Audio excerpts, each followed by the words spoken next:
Hey everyone, Ben here, and I'm going to show you the perfect way to progress your road racing career in iRacing. Let's get into it. YouTube is literally crammed full of video guides telling you how to escape rookies quickly, and that's fine in terms of opening up a host of new and exciting racing series when you get your D-Class license, but it also misses the point in my opinion.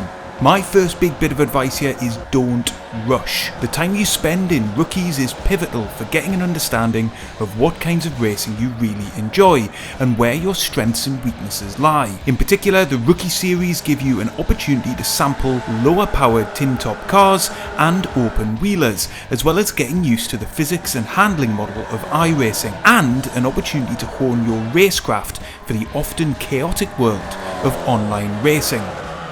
But accepting that most will not stay in rookies longer than they need to, I'd really encourage you not to rush through D-Class. These races tend to be simpler and shorter, allowing you to focus on mastering racecraft and your car. And speaking of cars, I'd recommend either prioritising the Toyota GR86 Cup car, which comes free with the subscription, or purchasing a GT4 car, together with also running the Formula Race 1600 or purchasing the FIA F4 car. This will give you the chance to gain experience at a relative entry level of both GT or Cup racing and open wheel machinery. These cars demand different things from you, and once you spend some time in each, you will quickly get a sense of where you feel most comfortable, as well as where you might like to progress to, and you'll be developing as a driver too. After running a season exploring D-Class and securing your C-Class license, you can begin to think about whether you want to specialise or generalise, and there's pros and cons to either. The downside to specialising at this point is obviously that you miss out on enjoying the full breadth of what iRacing has to offer, and at least in your early days it is more expensive to specialise, as you'll need to prioritise running tracks from a single series. But over time I've learned that if your goal in iRacing is to become the quickest driver on the grid, then specialising not only in a specific class, but even in a specific car is highly likely to be key.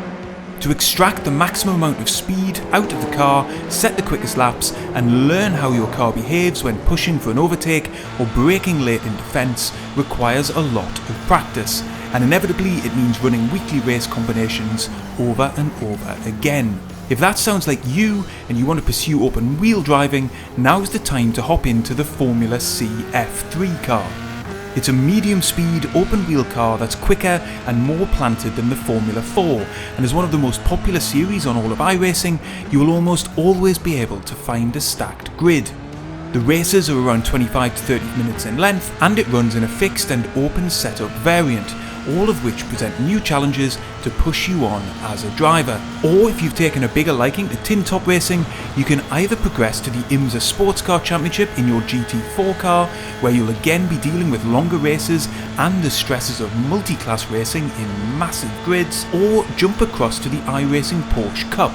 Again, a hugely popular series in a highly challenging car that lacks a lot of driver aids. Or, as a third option, if you've enjoyed the downforce dependent FIA F4 car but want to test your mettle in prototypes, then the LMP3 Turn Racing Trophy is also available as an entry point to prototype racing, albeit a highly challenging one. Once you've ran your first season at C-Class, I wouldn't necessarily be in a hurry to progress straight to B or A-Class, especially if you switched cars when progressing from D-Class. The chances are across a 12-week season, you still won't have come close to extracting the maximum potential from your car, and you'll have lots of scope to keep learning and improving. But if the itch to progress is too much to resist, then now could be the time to progress from GT4 to GT3, Formula C to the brand new Super Formula, or from LMP3 to either LMP2 or one of the new for 2023 GTP prototypes. Each of these series introduce faster and more challenging cars, as well as a host of other more complex scenarios and race situations to manage. GT3 racing introduces mandatory pit stops and longer races. Super Formula brings with it a time-limited push-to-pass function, which opens up a host of strategy options in the race. And the new GTP prototypes are absolutely rapid and require an understanding of various deployment modes through the race. While it's early days regarding the popularity of Super Formula and the new GTP class, the signs are both will sustain decent-sized grids for the foreseeable. The advantage of switching to GT3 is their huge popularity and the fact that you'll gain access to multiple series, including multi-class championships. And at this point, you've essentially reached the apex of weekly ranked iRacing schedules, and you can really focus on continuing to get faster. You could prioritise boosting your iRating and safety rating and take wins in high split races, or you could focus on progressing through the racing divisions and season championship standings. And don't forget about the regular special endurance events either, the scale of which only iRacing can offer in the sim racing world. Okay, to finish, 2 additional points. Progress and enjoyment in iRacing comes in many forms.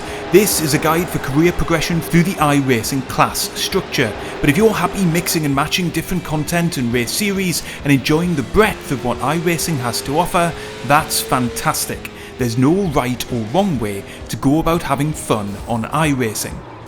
And secondly, really niche content can still be fun. Things like the historic GT and Formula cars may not have a huge player base, but they likely do have dedicated communities that ensure they go official once or twice a week, and in that sense, the experience of running these cars will be more like participating in a league, so don't dismiss them out of hand. And so there are my top tips for building the perfect online career for you. But along the way, you will come across some iRacing traps. The video on screen now sets out how to avoid a big one.